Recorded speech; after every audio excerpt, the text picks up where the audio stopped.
আসসালামু আলাইকুম। সবাই কেমন আছেন? আলহামদুলিল্লাহ আমিও ভালো আছি। বাসার নিচে দেখলাম এক মুরব্বি চাচা শাপলা নিয়ে বসে আছে।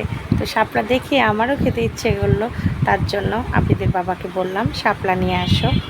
এটিকে আমি শাপলাটা সুন্দর করে ধুয়ে পরিষ্কার করে কেটে নিয়েছি, কারণ কাটার পরে ধোয়া যাবে না তার জন্য। আর নদীর অনেক বড় একটা পাঙ্গাস ছিল বাসায়, আর ওই পাঙ্গাসের মাথা আর কয়েকটা পিস লেজ এগুলো দিয়েই আজকে আমি এই শাপলাটা রান্না করব। আমি যেভাবে রান্না করি তাই আপনাদের শেয়ার করব। এদিকে কী করলাম, লবণ হলুদ মরিচ দিয়ে মাছটা মেখে নিলাম। এখন এটা তেলে ভেজে নিব।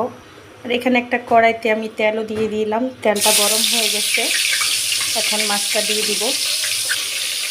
মাছটা ভালো করে একটু মুচমুচে করে ভেজে নিব। তো এরকম করে সবগুলো মাছে আমার ভেজে নেওয়া শেষ। এদিকে মাথা তাও বাড়ি ভেজে নেওয়া শেষ। এখন সব তুলে ফেলবো। মাছটা তুলে ফেললাম। ওই তেলটার মধ্যে এখন দিয়ে দিব আমি কেটে রাখা পেঁয়াজটা। এটা একটু লাল করে ভেজে নিব। ভেজে নেওয়ার পরে অন্যান্য সব মশলা দিয়ে দিব। আর শাপলা তরকারিতে কিন্তু তেলের পরিমাণটা কমই দেওয়া লাগে। এখন দিয়ে দিব একটু রসুন বাটা, বেশি দিব না, 1 টেবিল চামচ পরিমাণে দিব। কিছুক্ষণ রসুনটা ভাজার পরে আমি দিয়ে দিব একটু পানি দেওয়ার পরে দিয়ে দিব এখানে লবণ হলুদ মরিচ, আর কোনো মশলা দিব না। এই মশলাটি কিছুক্ষণ কষিয়ে নেব।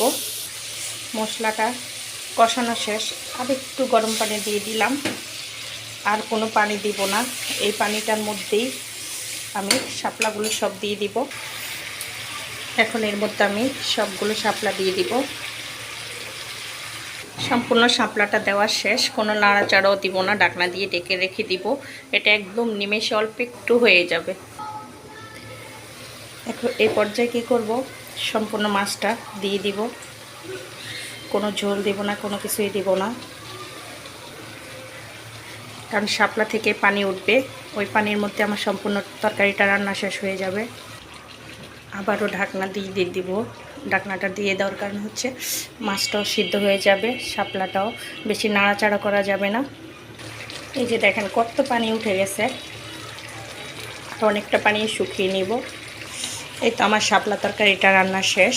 এখন আমি চুলাটা অফ করে দিব। আর আমি কিন্তু কোনো মশলা ইউজ করিনি, লবণ হলুদ মরিচ ছাড়া, কারণ মাছটাও ছিল নদীর, আর মাছটা অনেক মজার ছিল। আর এই তো যাই হোক, তো সবাইকে ভালো থাকবেন, সুস্থ থাকবেন। সবাইকে আসসালামু আলাইকুম। এই তো তরকারিটা। যাই হোক, সবাইকে অসংখ্য ধন্যবাদ। যে আবারও একটা কথা বললাম, যে আমার পেজটাকে যারা ফলো করছেন, আমার লাইক দিয়ে আমার পাশে আসছেন, অসংখ্য অসংখ্য ধন্যবাদ সবাইকে আমাকে সাপোর্ট করার জন্য, আমার পাশে থাকার জন্য।